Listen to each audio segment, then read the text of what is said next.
Hello students, good morning, welcome all of you Hindi YouTube class channel.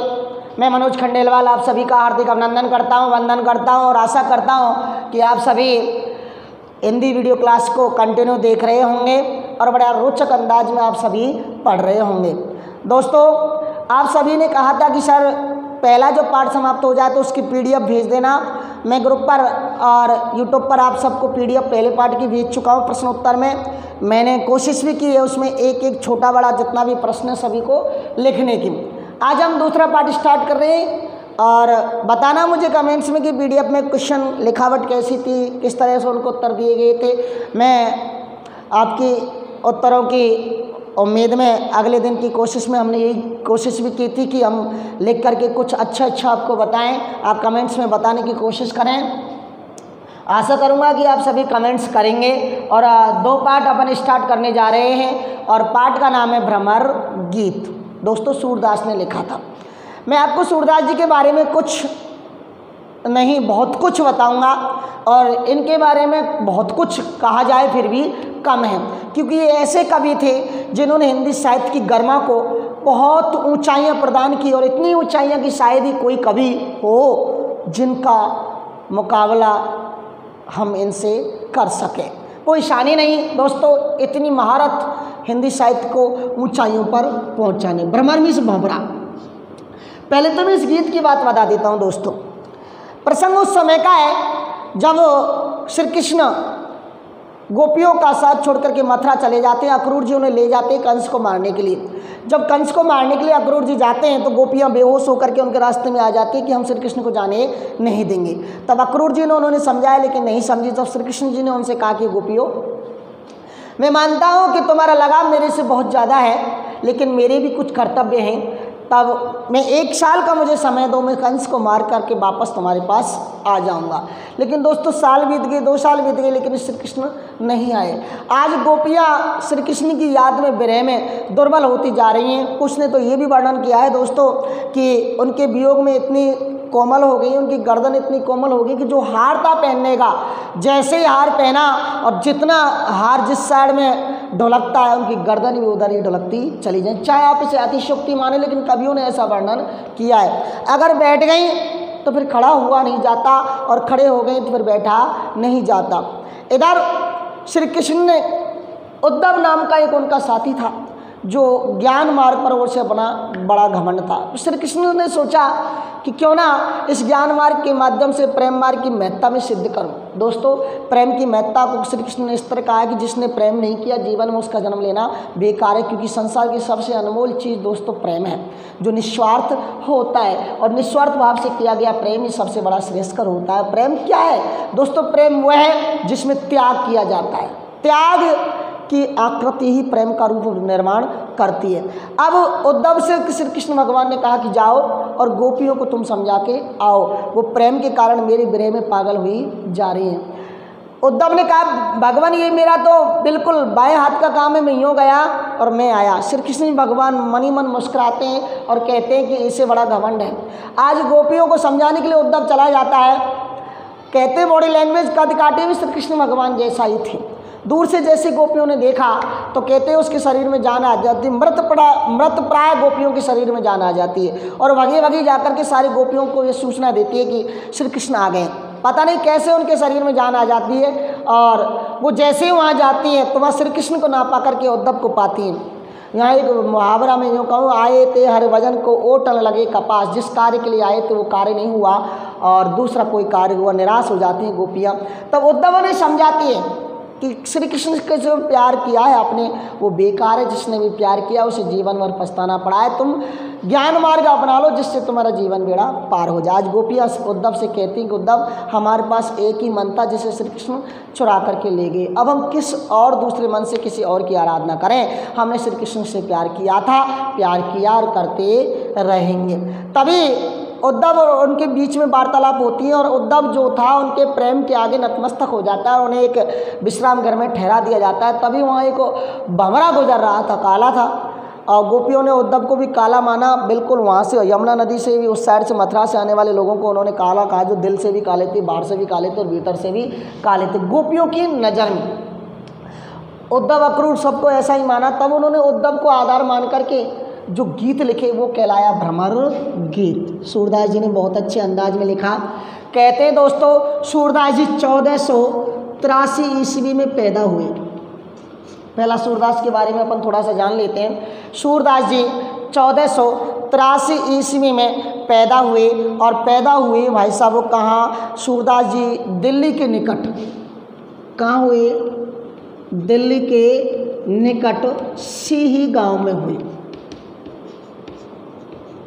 Delhi के पास एक गांव है सी, एक एक शब्द मैं आपको बता रहा हूँ। दिल्ली के पास सीही गांव में, उस सीही गांव में 1483 ईस्वी में आपका जन्म हुआ। आपका जन्म 1483 ईस्वी में दिल्ली के निकट रौनकता गांव में हुआ। और बचपन से विरक्त होकर सूरदास जी जो थे, एक रौनकता, सूरदास जी मथुरा के निकट गऊ घाट पर रहने लग गए। गऊ घाट पर रहने लग गए। वहाँ ये गऊ को जो घाट है ये है रौनकता, जो आगरा के पास है, आगरा में है कि गऊ घाट पर ये रहने लग गई। और यहाँ उनकी मुलाकात जो थी गऊ घाट पर इनकी मुलाकात हुई महाकवि महागुरु कहे कवि कहे वल्लभाचार्य से। कहाँ हुई? वल्लभाचार्य से, जो वल्लभ संप्रदाय में बहुत ही इनके द्वारा चलाया गया था। और इन्होंने सूरदास को वल्लभ संप्रदाय में क्या कर दिया? दक्ष कर दिया, निपुण कर दिया। जब महागुरु वल्लभाचार्य से, महाप्रभु वल्लभाचार्य से इनकी मुलाकात नहीं हुई थी, तब तक ये जो सूरदास जी श्री कृष्ण की जो भक्ति करते थे, ये दास भाव की भक्ति किया करते थे, जो तुलसीदास जी ने की थी। यानी प्रभु को अपना मालिक स्वामी और खुद को उनका दास मान करके भक्ति की। लेकिन जब इनकी मुलाकात महाप्रभु वल्लभाचार्य से हुई तो उनका नज़रिया भक्ति का बदल गया, और उन्होंने प्रभु के प्रति जो भक्ति की वो की सखा भाव से, यानी प्रभु को अपना सखा माना। 3 चीज़ मैं आपको बता रहा हूँ। सूरदास ने की दास भाव से, तुलसीदास ने दास भाव से, सूरदास ने सखा भाव से, और एक माधुर्य भाव से भी भक्ति की थी। और वो भक्ति की थी मीराबाई ने। किसने की थी? मीराबाई ने। और इनके द्वारा जो कवि थे, जो 8 जो संप्रदाय जो कहें वो थे अष्टछाप। और उस अष्टछाप के कवियों में, श्रेष्ठ कवियों में जो गणना होती थी वो कवि थे सूरदास। अब मैं ये कहूँ सूरदास जन्मांध थे या बाद में हुए थे, इसमें कोई अभी मतक है, बहुत ज़्यादा कन्फ्यूजन है, थे या नहीं थे। अब यहाँ ये जो थे ना सूरदास जी, ये भक्ति, श्रृंगार और वात्सल्य, तीनों रसों के चितेरे कवि थे। विशेषकर वात्सल्य में तो ये सिद्धस्त थे, इनका कोई शानी नहीं वात्सल्य रस की वर्णन करने में। श्री कृष्ण की बचपन की जितनी भी लीला थी उनका बहुत अच्छा माँ जसोदा के साथ कंपेयर करके इन्होंने तुलनात्मक वर्णन किया कि मैया मैं नहीं माखन खायो, वो सारी रचनाएं इन्होंने कही थी। तो वात्सल्य भक्ति की भी की, श्रृंगार की भी रचना की थी। तो ये महाकवि चितेरे कवि थे तीनों। इनकी प्रमुख रचना 3 मानी जाती हैं। कितनी मानी जाती है रचनाएं? 3 रचनाएं काफ़ी थी, लेकिन प्रमुख रचनाएं कितनी है? 3। और वो तीनों की हमें नाम याद रखने चाहिए। वो तीनों कौन कौन सी थी? सूरसागर, सूरसारावली और साहित्य लहरी।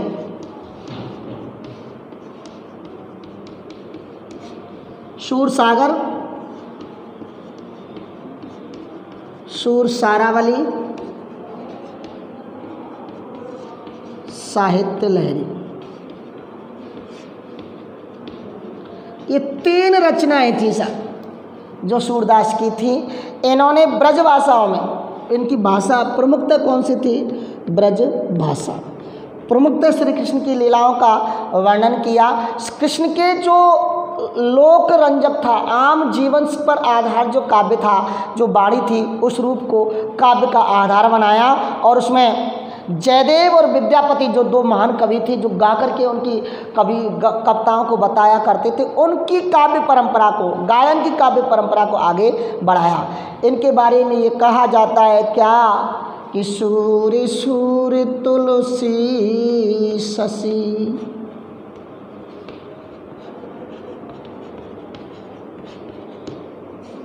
उड़गन की सबुदास, अब के कवि खदोत समूह,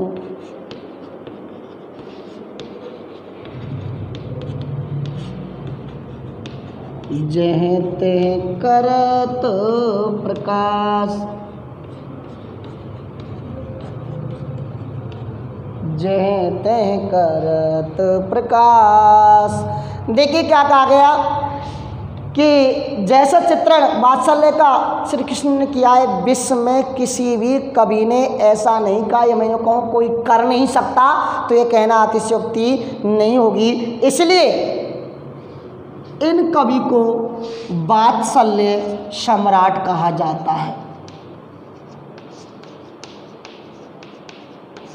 अब कवि तो कहते हैं कि जन्म से अंधे थे, कोई कहते जन्म से अंधे नहीं थे।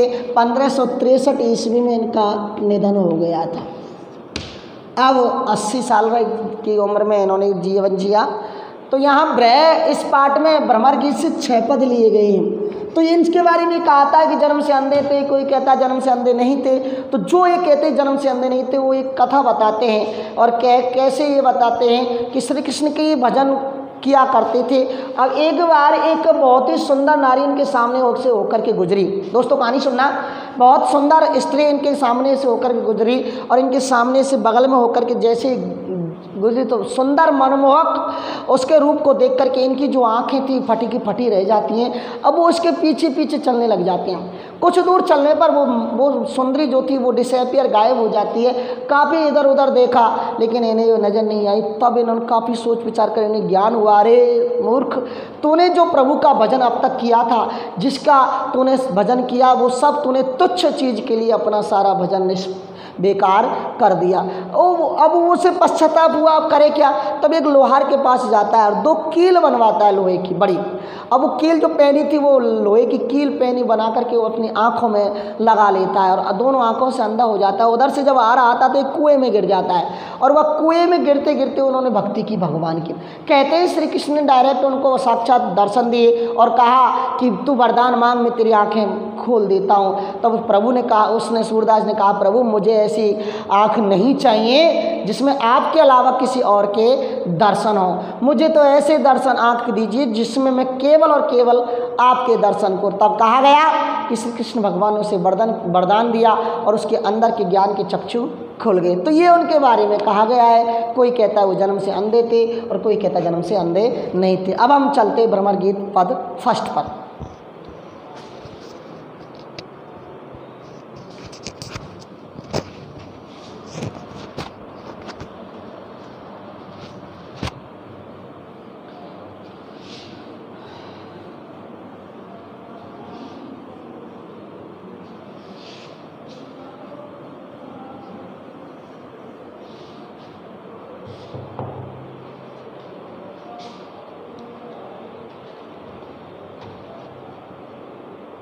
देखिए पहला पद देखें, हमारे हरे हारिल की लकड़ी। मैं थोड़ा लिख देता हूँ, फटाफट लिख रहा हूँ, आपका समय बड़ा कीमती है। एक भी मिनट आपकी मुझे बेवजह व्यथा नहीं करनी है। मन क्रम वचन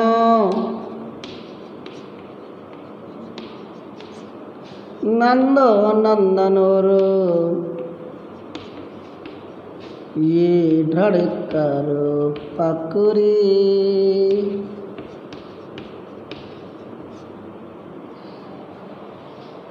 जागत सोवत सपने सो तुखो,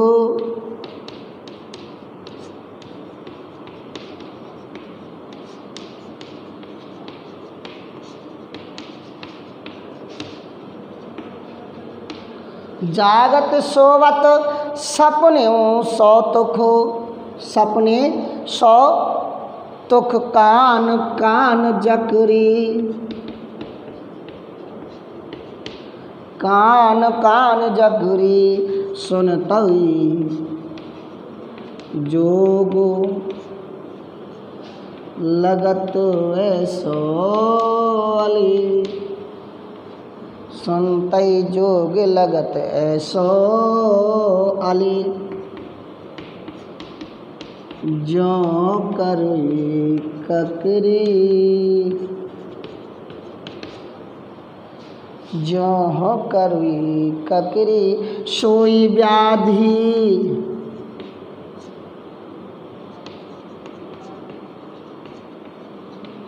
हमको ले आयो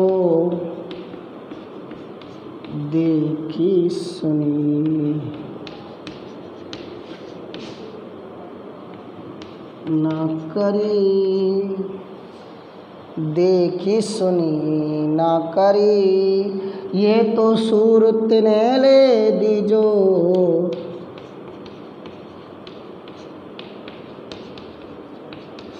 ये तो सूरत ने ले दीजिए, जिनके मन चक्री,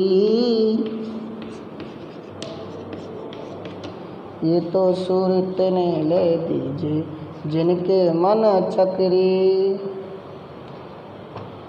देखिए साहब, आज उद्धव से जब उद्धव गोपियों को समझाते हैं कि श्री कृष्ण से प्यार करना छोड़ दो, कुछ नहीं रखा, ज्ञान मार्ग अपना लो, तब गोपियों से समझाते हैं। गौर से सुनना, हमारे हरि हारिल की लकड़ी।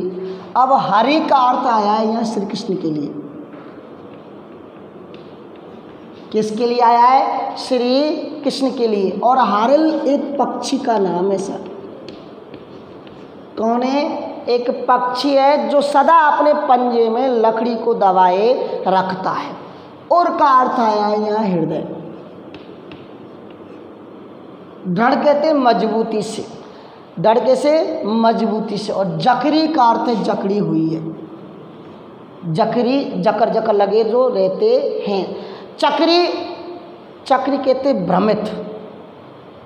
यहाँ जो आए थे जिनके मन चक्री, चक्री में चलायमान, भ्रमित, चलायमान, या एक प्रकार का कहते हैं लट्टू हो जाता है आदमी, मोहित हो जाता है। इस तरह से बात की तो गोपियाँ अपना प्यार उद्धव के ज्ञान और योग मार्ग को ग्रहण करने में अपनी असमर्थता दिखाते हुए श्री कृष्ण के प्रति अपने अविचल प्रेम को प्रकट कर रहे हैं। देखिए क्या कहा है कि हे उद्धव, हमारे हरि हारिल की लकीरी। हे उद्धव, हमारे लिए श्री कृष्ण जी जो हैं, उद्धव हमारे लिए श्री कृष्ण जी हारिल पक्षी की कभी भी ना छूटने वाली लकड़ी के समान है। हारिल नाम की पक्षी की लकड़ी के समान है हमारे लिए। कौन? श्री कृष्ण। कैसे? कि जिस तरह हारिल नाम का पक्षी उस लकड़ी को कभी छोड़ता नहीं है, वैसे ही हम भी हमारे हृदय से श्री कृष्ण को कभी भी त्यागने वाले नहीं। इस तरह दोनों की कंपेयर तुलना की गई। अगली लाइन देखें कि मन क्रम बचन नंद नंदन और ये दृढ़ करी पकड़ी, जागत सोवत स्वप्न सौतुक कान कान झकरी। सौतुक का अर्थ होता है दोस्तों प्रत्यक्ष। वैसे एक लाइन ऐसी भी आया है कि जागत सोवत स्वप्न, जागत सोवत स्वप्न नादेश कान कान झकरी। तो कह रहे हमने तो श्री कृष्ण को मन से, वचन से और क्रम से, कर्म से, मन से और वचन से निश्चय कर लिया। हमने तो श्री कृष्ण को मन से, दिल से, वचन से अपने हृदय में मजबूती से धारण कर रखा है।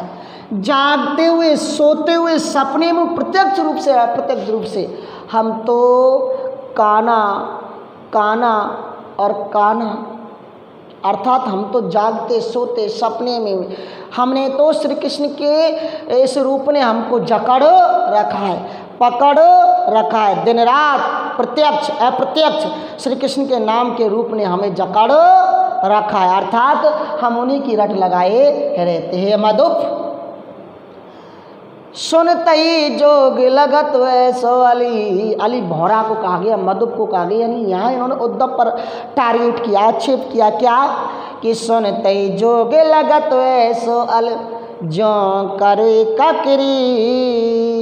हे उद्धव, हमें तो तुम्हारा निर्गुण निर्गुण जो ब्रह्म है और ज्ञान का जो उपदेश है सुनने में ऐसा कड़ा लग रहा है, ऐसा बेकार लग रहा है, जैसे कड़वी ककड़ी मुँह में लगती डालती कड़ी लगती है।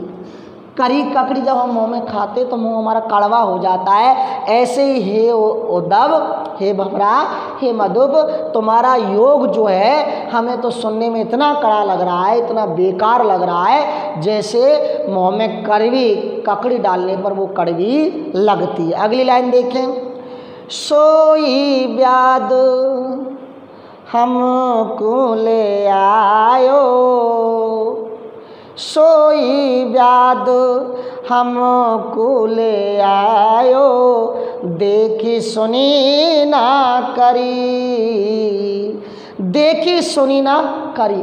जिस निर्गुण ब्रह्म के बारे में तू हमें बता रहा है, इससे पहले हमने ना तो सुना, ना ही ऐसा हमने कोई आचरण किया और ना ही कभी हमने ऐसे देखा, और उसी को तू नए रोग की तरह, व्याधि में इस रोग की तरह हमारे लिए लाए हो, जो हमने आज तक ना तो सुना है, ना ऐसा आचरण किया है और ना ही ऐसा देखा है, और उसी को इस नए रोग की तरह तुम उसे हमारे लिए ले आए। सूरदास जी कहते हैं कि गोपियों ने, ये तो सूर कहते हैं सूरदास जी, सूरदास जी गोपियों से, सूरदास जी कह रहे गोपियों ने उद्धव से स्पष्ट रूप से कहा कि ये निर्गुण और योग साधना आप उन्हें सिखाइए जिनके मन चक्री के समान चंचल हैं, चक्री के समान अस्थिर हैं और चक्री के समान भ्रमित रहते हैं। ये तो सूरत ने ले दीजिए जिनके मन चक्री।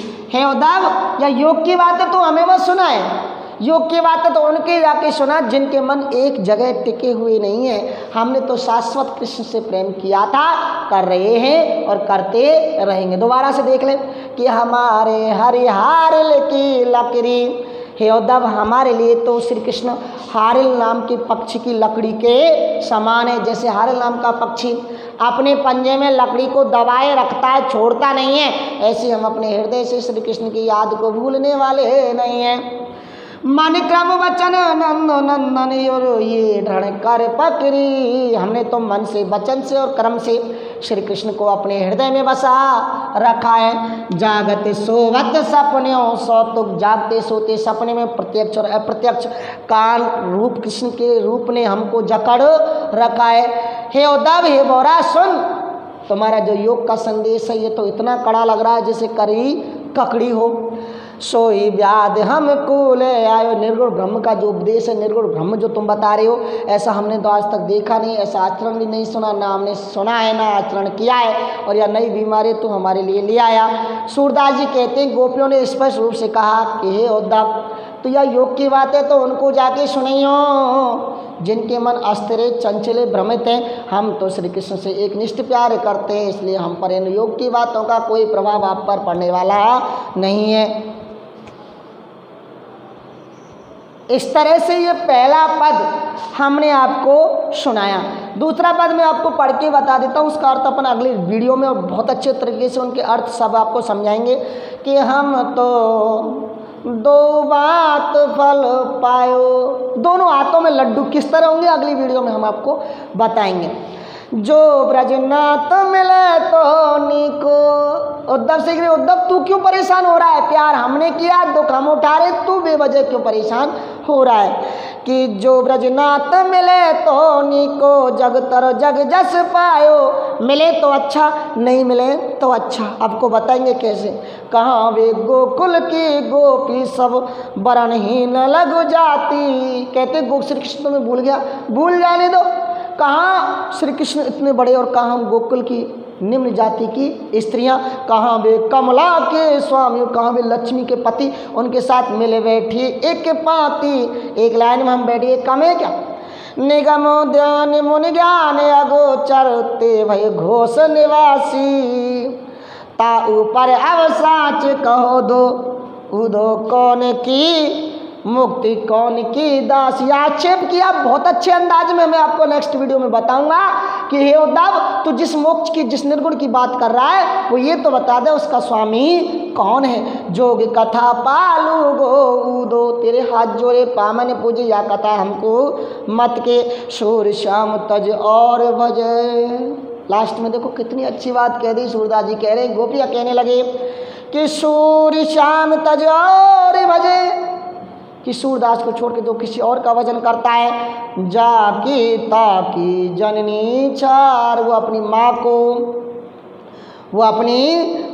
को बिल्कुल राख के समान बता रहा है, अर्थात उसका जन्म लेना बेकार है। दोस्तों ये दूसरे पार्ट का पहला वीडियो हमने आपके सामने प्रस्तुत किया। अच्छा है, आपको आशा है आपको अच्छा लगेगा, और इसको जितना हो सके ज़्यादा से ज़्यादा लाइक सब्सक्राइब करें ताकि आपकी बिल्कुल नोटिफिकेशन तुरंत आपके मोबाइल पर भेजा जा सके। अगली वीडियो में हम इससे रिलेटेड वीडियो आपके लिए लेकर आएंगे बहुत अच्छे रूप में। तब तक के लिए हमें दीजिए आज्ञा। नमस्कार।